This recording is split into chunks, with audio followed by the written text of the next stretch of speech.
Hi, so in this video we're going to be looking at how to turn letters into images, how to add images into letter frames. It's a fantastic little feature to do on Canva and it can look really effective.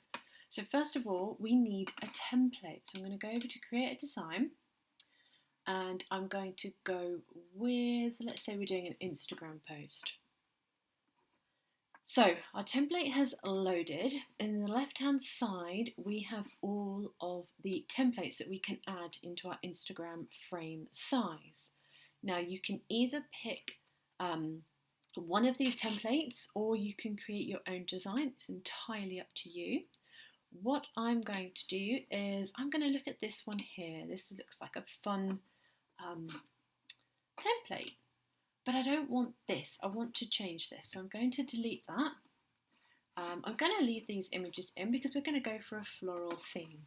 So what I need to do is go over to my elements section and scroll down to the frame part. And then right at the bottom of frames, you'll need to scroll all the way down. You will find here are some numbers and some letters. Now these are great fun. There are a huge amount of other different designs in here for you to use, all for you to put images into different shapes. There's loads of them, but we're going to focus on the letters.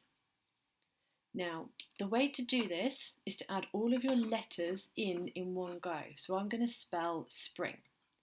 So S-P R-I-N-G. I've clicked on each one of these and it's just instantly added it to the middle of my design. So now I want to make sure these are all the same size but smaller.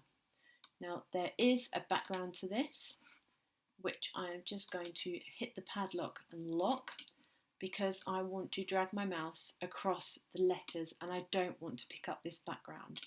So I've locked it in place. Dragged my mouse across the letters and then I'm just going to use the little white dots to reduce the size. That looks a good size. And then I'm going to put them in place.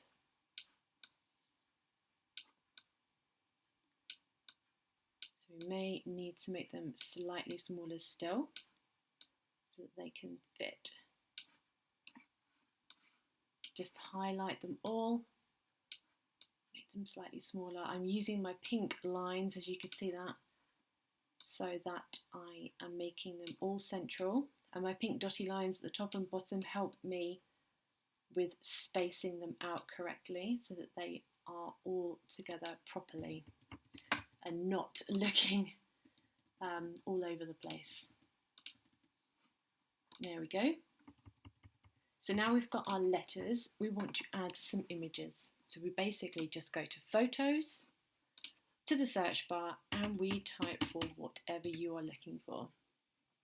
You can obviously add in your own images, but you can also use the hundreds of thousands of images available through Canva. I'm going to click on this one, and I drag and drop into whichever letter I want it to go into. Put it in the R, I put this one in the S. That's a nice one. I'll put that in the P. That's pretty. The N. I'm going to put this one in the G. And I want a nice bold one for the I. There's so many to choose from. I'm going to go for that one. I do have the Pro account, so I'm able to use the Pro images, but there are also a lot of free images as well. And there you have it. That is it. That is how you create fun words using images within your designs.